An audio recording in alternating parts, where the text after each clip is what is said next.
पढ़ने का कितनों का मन करता है अब? जैसे थक गए होगे पढ़ते पढ़ते। कई बार मन करता होगा यार हटाओ, छोड़ छाड़ के भागेंगे, घूमने निकल जाते हैं।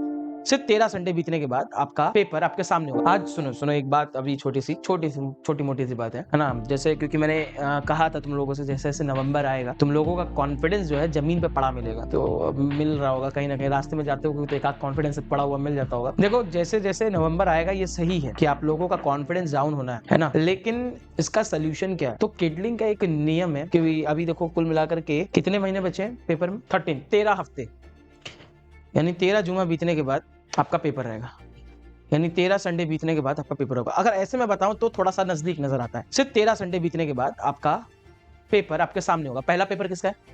मैथ्स का है।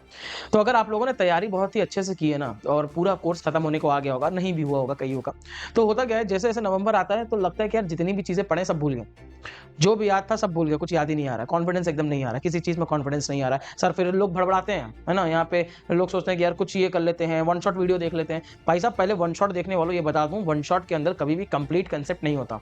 अगर होता है ना तो 1 घंटा 1.5 घंटा के अंदर कभी कोई चैप्टर खत्म नहीं हो सकता, एक्सप्लेनेशन तो नहीं हो सकता। वो रिवीजन की तरह उसको ले सकते हो तुम लोग, लेकिन वो एक्सप्लेनेशन पहली बार पढ़ रहे हो वन शॉट से नहीं हो सकता। और अगर कर रहे हो तो फिर जो लोग ये सोचते हैं कि सर मैं तो करके आया हूं, मेरा तो हो जाता है।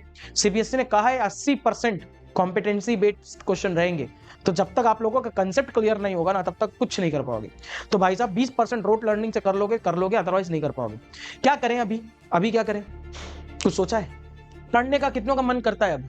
जैसे थक गए होगे पढ़ते पढ़ते। कई बार मन करता होगा यार हटाओ, छोड़ छाड़ के भागेंगे, घूमने निकल जाते हैं। मन नहीं करता है पढ़ने का। बता तो रहे हैं अभी देखो, तो जैसे मैं बता रहा हूं, बस नवंबर खत्म दिसंबर शुरू, उल्टी गिनती तुम्हारे दिल की धड़कनों की शुरू हो जाएगी। तुम्हें नजर आएगा कि यार बस 2 महीना। फिर जब 16 तारीख आएगी, 18 तारीख आएगी दिसंबर की, तुम्हें नजर आएगा एग्जैक्ट 2 महीना। फिर जब दिसंबर बीत जाएगा, अरे बस 1 महीने बाद अगले महीने पेपर है। लोग न्यू ईयर मना रहे होंगे और आप अपनी धड़कनों को काउंट कर रहे होंगे। ये पेपर आने वाला है, चाहे जो पढ़ा हो चाहे ना पढ़ा हो। आज मैं एक चीज बता दूं, अंत तक चाहे जितना पढ़ लो, कोई भी कभी प्रिपेयर नहीं होता, कोई कभी रेडी नहीं होता।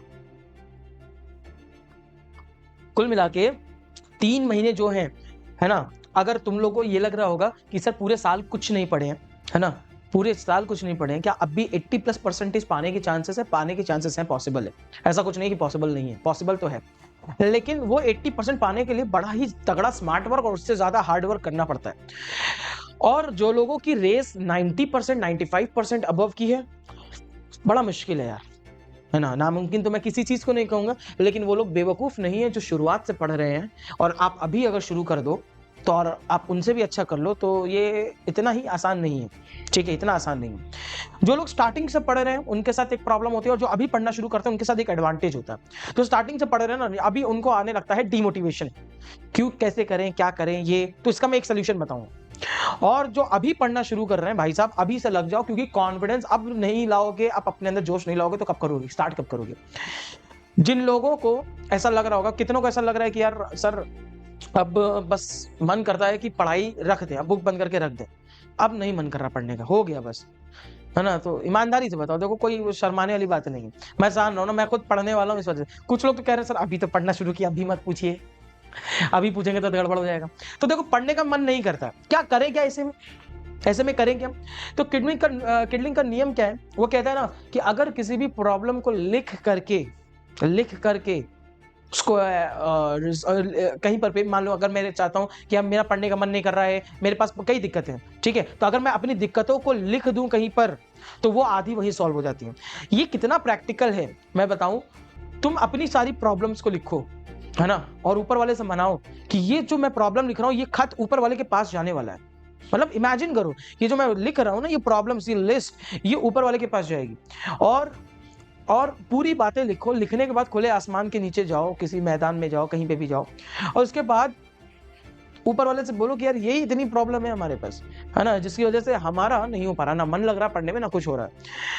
तब समझ लेना, क्योंकि ऐसा तो है नहीं, कितने लोग, क्या कोई एथिस्ट है जिसका, उसका तो हम कुछ नहीं कर सकते, लेकिन हाँ जो रिलीजियस, जो स्क्रिप्चर्स पे फॉलो करता है, मानता है कि yes there is a god, वो लोग ये समझना कि भाई ऊपर वाला तुम्हारी बात सुनता है, तुम तो फिर भी लिख करके लेके आए हो कि हमारे पास इतनी प्रॉब्लम है ना। तो वो उसका क्या किया ना, बस भाई मान लो उसने सुन लिया, क्योंकि वो सुनेगा ही, ऑब्वियस सी बात है, कोई ऐसी चीजें नहीं है जो तुम्हारी नहीं सुना।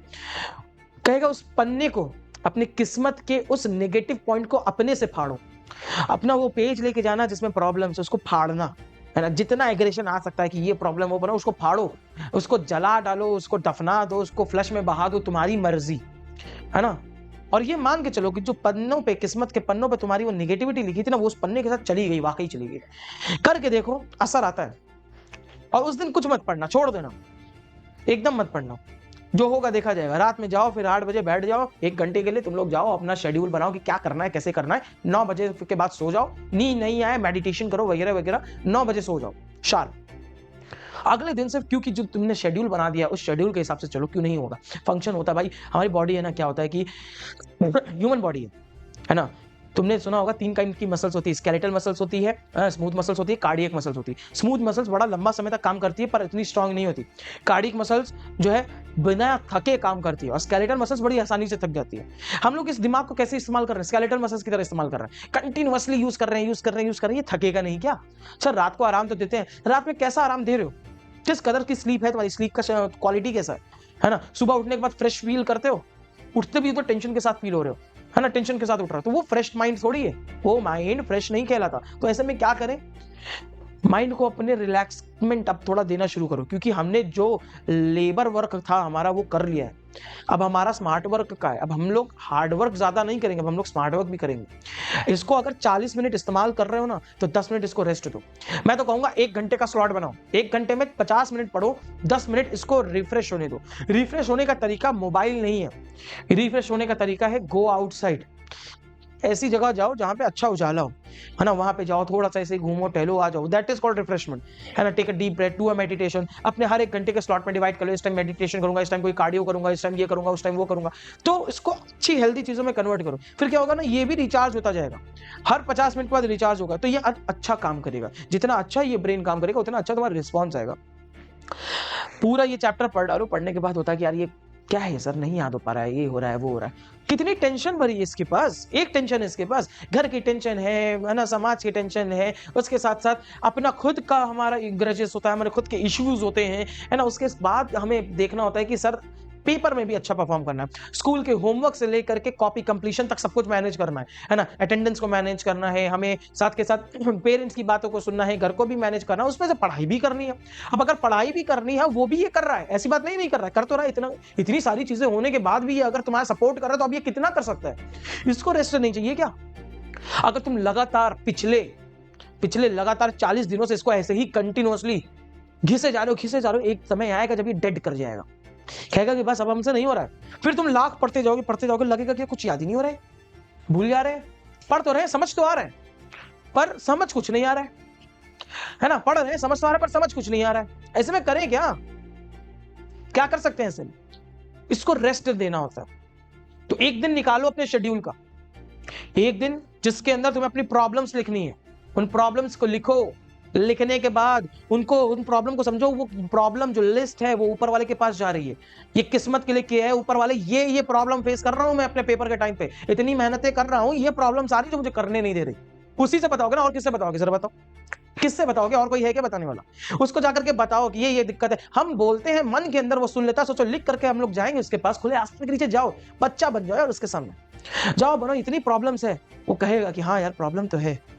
और अगर कहते हैं ऊपर वाला 70 माओं से ज्यादा प्यार करता है, तो अगर हमारी खुद की मदर हमको इस हाल में देखेगी, उसको अगर हमारी सारी प्रॉब्लम्स पता चल जाए कि किस कदर हम प्रॉब्लमेटिक फील है कर रहे हैं इस वक्त, क्या प्रेशर है हमारे ऊपर, वो भी कहीं ना कहीं कहेगी कि यार थोड़ा सा रिलैक्स करो, तुम ये करो वो करो, उसके इमोशंस बह जाते हैं। वो जो इतना ज्यादा हमसे प्यार करता है, वो क्या उन लिस्ट को देखने के बाद शांत रहेगा, कहेगा कि यार वो जो किस्मत का पन्ना तुमने लाया है ना, फाड़ दो उसको।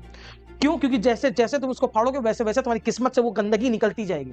उसको फाड़ो, कहीं जाकर के डस्टबिन में फेंको, फ्लश कर दो, बरीड कर दो, है ना, उसको कुछ भी करो, जला दो, कुछ भी कर दो, वो तुमसे दूर हो जाएगी। और एक बार दूर हो जाएगी, उस दिन पूरा रिलैक्स करो। फिर 8 बजे तक जो खाना है खाओ। मैं कह दूं, इलेक्ट्रॉनिक चीजें, गेम्स, है ना, इन सारी चीजों से दूर रहना। ये प्रोडक्टिव नहीं होती, ये डिस्ट्रक्टिव ही रहती है। तो यहां तक जाओ, उसके बाद तुम लोग जो है कंटिन्यू करो क्या चीज, अपनी जर्नी, है ना। 8 बजे से 9 बजे तक तुम लोगों को स्टार्ट करना है। 8 से 9 तुम लोगों ने अपना शेड्यूल बनाया, और उसके बाद अगले दिन से दोबारा से फुल फ्लेज में शुरू कर दो। इस तरीके से होता है। ये बहुत ही बुद्धू है, इसको स्टार्ट करना पड़ता है, ऐसे स्टार्ट नहीं होता, कमबख्त एकदम स्टार्ट नहीं होता, स्टार्ट करना पड़ता है। थक जाता है भाई, हम लोग काम करते करते करते हमारी बॉडी थक जाती है। क्या ये हमारे बॉडी का पार्ट नहीं है? मैं हार्ट की बात करूं, कहोगे सर सब कुछ थक जाता है, हमारा हार्ट नहीं थकता। कौन कहा नहीं थकता? 0.8 सेकंड में से 0.5 सेकंड तक तो ये रेस्ट कर रहा होता है। मतलब मोर देन 50% टाइम ये रेस्ट कर रहा है। वालेकुम अस्सलाम। मोर देन 50% टाइम ये क्या कर रहा है? रेस्ट कर रहा है। तो बाकी टाइम काम कर रहा है, तब जाकर के इतना लंबे समय तक और बहुत अच्छा काम कर रहा है। एकदम उसी तरह ये भी है। खुद सोचो, इतनी प्रॉब्लम होने के बाद भी अगर ये तुम्हें पढ़ने के लिए फोकस कर सकता है, तो अगर तुमने इसको थोड़ा सा रेस्ट देते रहे पीरियोडिक, तो ये कितना अच्छा काम करेगा। अब तक जो किया तुमने वो लेबर वर्क था, तुमने करना था ऐसे। अब तुमको जो करना है, अब वो तुमको थोड़ा सा स्मार्ट वे में चलना है। तुमको इसको रेस्ट भी देना है, साथ के साथ काम भी कराना है ना। तुम्हें लगेगा कि सर इतने कम समय में नहीं हो सकता, ऐसा कुछ नहीं है। यही चीज तो है, इसको रोक रखी है। यही चीज तो है। लगता है कि नहीं sir time is limited, right the time is limited and right in the make a slash, है ना, कि time will always be limited. चाहे तुम्हें जितना टाइम दे दिया जाए, ये हमेशा लिमिटेड रहेगा। जैसा कि मैंने कहा, कोई कभी भी रेडी नहीं होता, तो तुम भी कभी रेडी नहीं रहोगे। एकदम उसी तरह टाइम कभी सफिशिएंट रहेगा नहीं। ठीक है, तो अगर थकान हो रही है, थकान को मारो। आखिरी के 3 महीने बचे हैं, यानी कि आखिरी के 13 हफ्ते बचे हैं। इन आखिरी के 13 हफ्ते में वो एफर्ट चाहिए जो पिछले 2 सालों में तुमने नहीं दिखाए थे। जिसने आखिर संभाल लिया, उसने जंग जीत ली। शुरू तो सब जोश के साथ करते हैं, पर खत्म वही करता है जो होश में खत्म करता है, और होश में बहुत कम लोग रहते हैं। तो मेरे भाई, अपने इसको होश में लाने के लिए इसको थोड़ा आराम भी देना सीखो। ठीक है, इसको आराम दोगे। अब एकदम ही नहीं कि भाई आराम मतलब एकदम आराम हो गए, 10 मिनट के बजाय 10 मिनट लेटे और पता चला 1 घंटे बाद 2 घंटे बाद सो के उठ रहा है। तो आराम करना है, मतलब इसको रेस्ट देना है। सोने को नहीं कह रहा हूं। क्वालिटी स्लीप लेते टाइम क्वालिटी स्लीप लो, पावर नैप के टाइम स्लीप लो, लेकिन जब आराम देने का वक्त है तब स्लीप नहीं देना, तब रेस्ट देना। रख दो, कुछ नहीं समझ में आ रहा, रेस्ट रख दो, बस ऐसे ही बैठो। Feel the silence, nothing if you don't have anything. It is also a kind of meditation. You are focusing on a single thing. Okay. Mind refresh का मतलब गेम खेलना या शॉर्ट्स देखना नहीं है। माइंड रिफ्रेश करने का मतलब है उसको समय देना कि वो अपने आप चार्ज हो। इसको चार्ज होने के लिए कोई चीज दिखाना या कोई चीज करना जरूरी नहीं है। कुछ ना करना ही एक करना है जिसको इससे आराम मिलेगा, और कोई आराम नहीं मिल सकता।